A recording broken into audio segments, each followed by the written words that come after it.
There's that old question, would you rather be invisible or would you rather fly? I think we're answering it with flight in this game.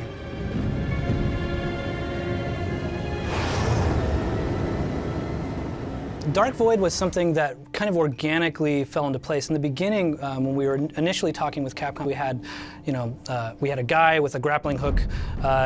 He would get in planes, and he would fly around, and he'd jump out, and he'd parachute, and you'd fight big robots. It started out with a really solid foundation, but we found ourselves at one point going, you know what, this just isn't cool enough. There's something missing, something really big. We all went off, we thought about it, and about a week later, Jose came back. He hadn't slept. He's scribbling on the whiteboard, showing me stuff, and he goes, "Here it is. It's vertical combat."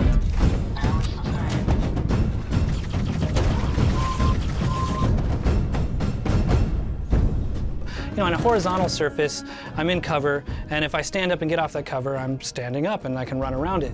On a vertical surface, when you're moving up and you're fighting, you can't stand up, and in fact, if you try to, you're gonna fall to your death. So no longer are you able just to hunker down completely safe while you reload and the enemies wait for you to come to them. Now you're holding on with one hand, and you're scaling up vertical surfaces, and you're scaling down. You feel like there's a 360-degree combat sphere because you're looking up, down, to the side, behind you, over your shoulder, scanning for targets, so suddenly you feel like you're in the center of just this chaotic mess.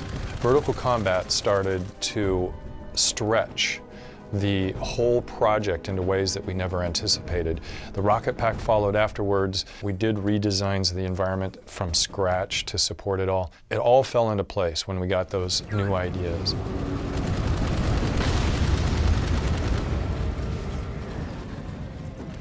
The jetpack is not perfect, and that's one reason why it's awesome. There's almost a sense of being just barely in control with this jetpack. In other words, it feels like you've just strapped a 30-pound rocket to your back, and when you hit the go button, there's that moment of chaos where your arms and legs are flailing and you take off. When I was a kid, I used to be on rope swings a lot, and that was kind of fun. There's always that moment where right after you get off the rope swing, there's that, oh, you have that moment where your stomach kind of drops out. I think that's a fun feeling, and hopefully we can capture some of that in here. そうですね、やっぱりワクワクする感じっていうか、本当にアドベンチャーの世界に入っていた感じっていうかですね、やっぱり空飛ぶっていうことは、実際には人間はできませんけども、本当に自分が、飛んでですね。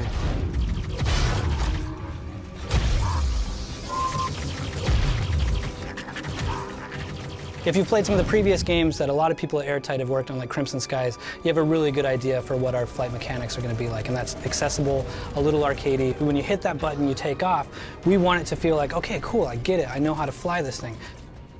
This is a game where we want you to just have a blast, either on foot or flying.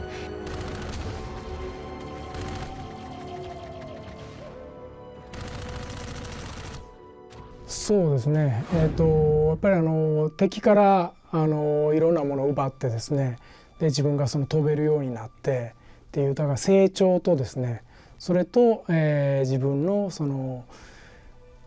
なんていうかな、やっぱり The jetpack, when you first get it, it starts off sort of diminutive. It's a hover pack, which in and of itself is pretty awesome because that leads into the ability to do a lot of jumps around the battlefield, get in the air, do some cool flanking. And then through the upgrades, you actually get to even add more onto that. Your rocket pack becomes a little more durable, you get a little more boost, and eventually you get guns on it. And so what we're trying to do is give the player a number of different experiences instead of just one over and over. You've got your guns, you're hitting cover, you're blind firing. And just start meleeing and taking them out. So you could be on foot sometimes, you could be doing vertical. You're zipping around through all these different canyon areas. Eventually you're jumping onto UFOs, running around the outside of it. You're sort of ducking and weaving from the pilot. Trying to piss off the robotic guy inside, so he opens up his hatch, jumping in there. Expose the pilot, bust him in the head.